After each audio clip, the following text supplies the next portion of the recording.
What's goody, everybody? It's full-time trip. We're back in the building. Arsenal 1, Brentford 1 at Emirates Stadium. Make sure you like, comment, subscribe, all that good stuff. And not too much to report this week. I'm not gonna lie, man.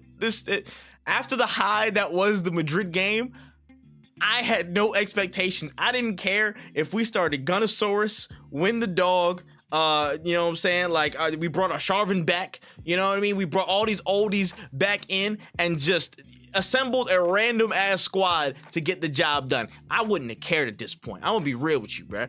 Like, this is a very serious position that we're in, and we got to make sure we're in the best shape to seize the moment at Madrid at the Bernabeu. So I wasn't really like too fussed about this game, but still, it's a game that needs to be played. Still want you to put your best foot forward.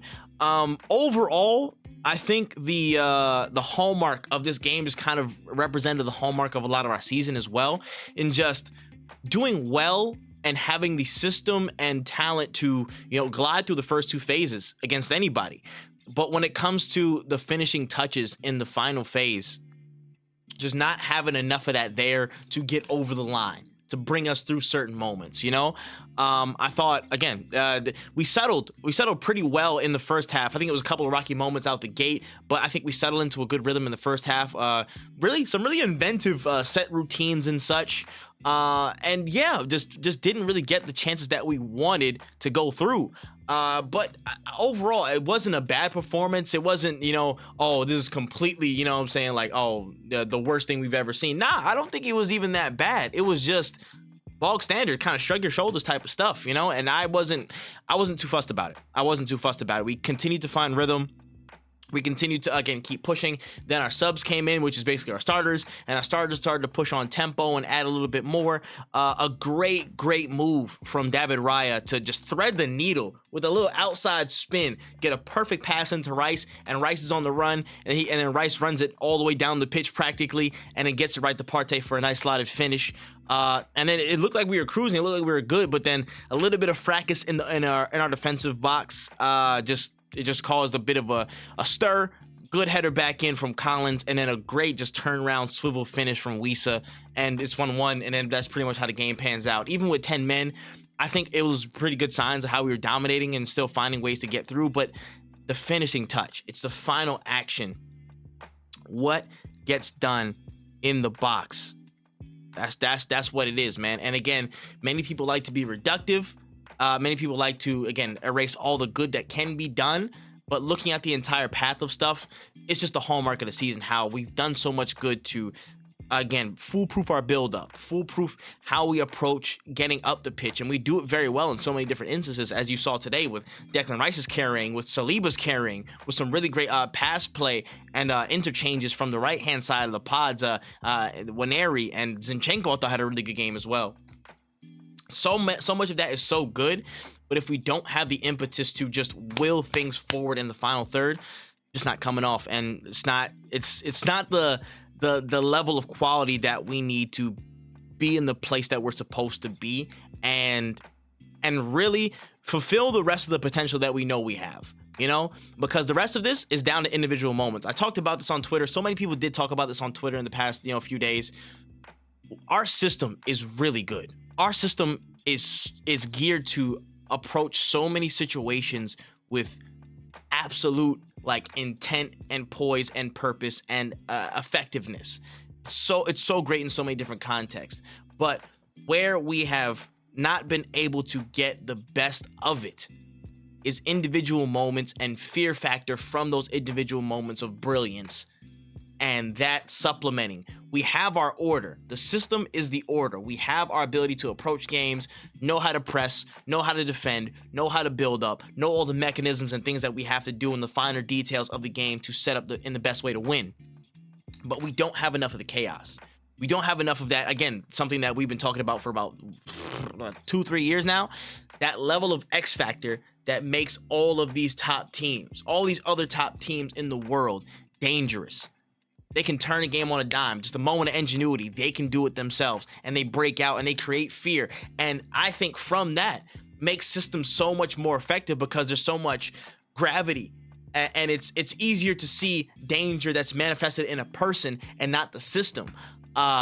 for me, in my opinion. So having those people that create that gravity around them that need to draw people in and create so many more openings for other people in the system to thrive and to contribute.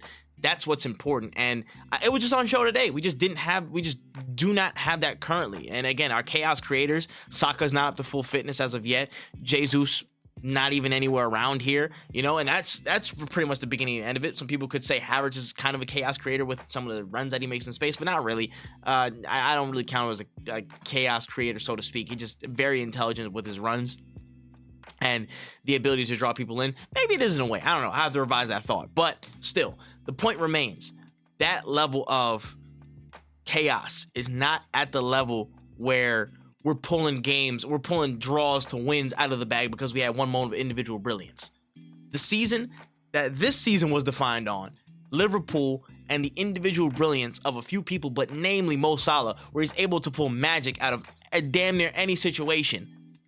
That is a hallmark of a team that consistently is a danger and a threat to take a title from anybody, whether it be in a league format, a cup format, anything. You need the people who can supply the moments on top of the system, and that creates the synergy. And that's what we're missing in the numbers that we want at the moment, but you can't.